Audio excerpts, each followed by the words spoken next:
Nasamsam ng mga otoridad ang malaking bulto na smuggled na sigarilyo matapos ang isang checkpoint operation sa Barangay Kabatangan, Zamboanga City.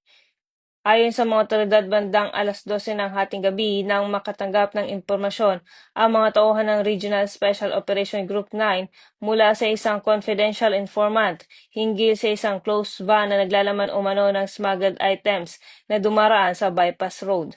Sa koordinasyon ng Bureau of Customs, Zamboanga City Police Station 7 at 904th RMFB 9, agad na nagsagawa ng checkpoint operation ang mga otoridad sa naturang lugar.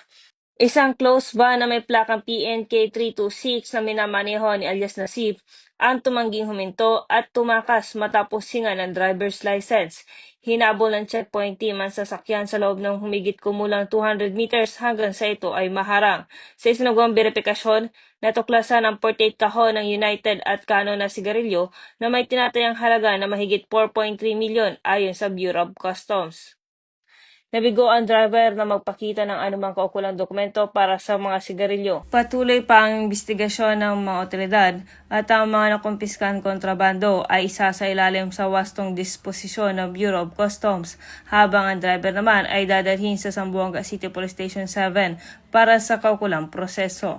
Patuloy ang paalala ng kapulisan sa publiko na makipagtulungan sa mga otoridad upang mapigilan ang iligal na kalakalan at mapanatili ang kaayusan at seguridad sa komunidad. Mula rito sa Zamboanga Peninsula, ako ay inyong PNN correspondent, Patrolwoman Joy Sabyog, alagad ng batas, tagataguyod ng Balitang Pulis.